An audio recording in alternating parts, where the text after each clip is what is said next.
This video will be about the furry fandom's favorite little cybernetic creatures. Hello, hi, hello, colon 3, colon 3, colon 3, colon 3. I'll touch on the commonly known facts and surface level information, then get into the more niche stuff. This video is not an iceberg video in any way, but I feel like sorting the talking points like this works best for me personally. Final thing before we get into discussion, the fursuit making series will continue, but I need to get supplies. I've saved up some money, so I should be able to get nearly everything I need and 3D print what I can. Appearance of protogens is usually what catches people's eyes first, since they display a large visor where most species would have their face and eyes. The visor material of a protogen is different in the lore than what you see in real life. In real life, people use tinted plastic visors, similar to what's used in sunglasses but much larger. This allows for the LEDs used for the facial features to show through while the wearer can't be seen from the outside. One huge upside to wearing a protogen fursuit is visibility. Most fursuits only have visibility in the eyes and sometimes mouth, but a tinted visor protogen suitors can see fully in front of them depending on how their LEDs are installed.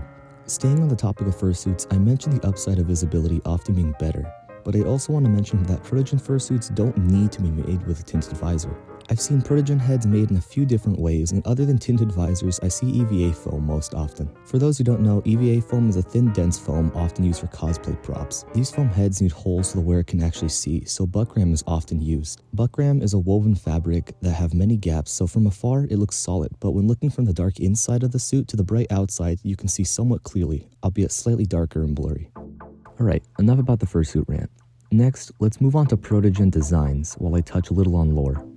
In the lore, protogens are an advanced species who are partially cybernetic. Because of this, they are able to switch out damaged limbs for new ones or change limbs depending on their purpose. Protogen tails can go anywhere from big and fluffy, short and stubby, less fluffy for either length, and even shark-like for aquatic protogens. Along with this, they may also have horns. I personally don't see it often, but when protogen with horns comes to mind, I think of YouTubers like Brielle the Protogen. Brielle's design also touches on two more customization options for protogens, which is ears and the side of the visor. Protogens often have one ear per side, but two per side is also allowed. Three per side does exist, but only for adoptables from the creators and are mostly considered a closed variant. The side of the visor can be customized to have a design or left blank. I also want to mention that I've seen protogens designed with 4 eyes instead of 2, but I'm not 100% sure on the creator's rules about that. Let's discuss some more of the lore on how these guys function before the final thing I'd like to talk about. Protogen visors in the lore are not solid screens, but rather what the creators call nanites. To summarize it, nanites are incredibly small robots that swarm to have the appearance of a solid mass. Because of this, protogens can actually open their mouth in order to eat and drink.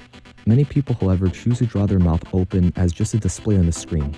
Another interesting thing about protogens is that they're partially robotic, 40% or so according to the creator, but also do have biological systems like organs and a vascular system. In the lore, protogens are seen as a lesser version of primogens, which are closed species, so very rare to see and unavailable for public use. Last thing regarding their lore I want to cover is their purpose. They are mainly used for space research and military, which is aided by their ability to swap limb type to be better adapted to different environments. Final talking point for this video, my opinions. I have loved protogens since I got into the fandom around late 2020, and my first fursona was actually a protogen. I was not a nerdy kid growing up, I'd say, but I did and still do have a love for technology and anything robotic. So at the time, protogens were a perfect introduction to the fandom for me. Though no longer my fursona, I still have a lot of love for the species.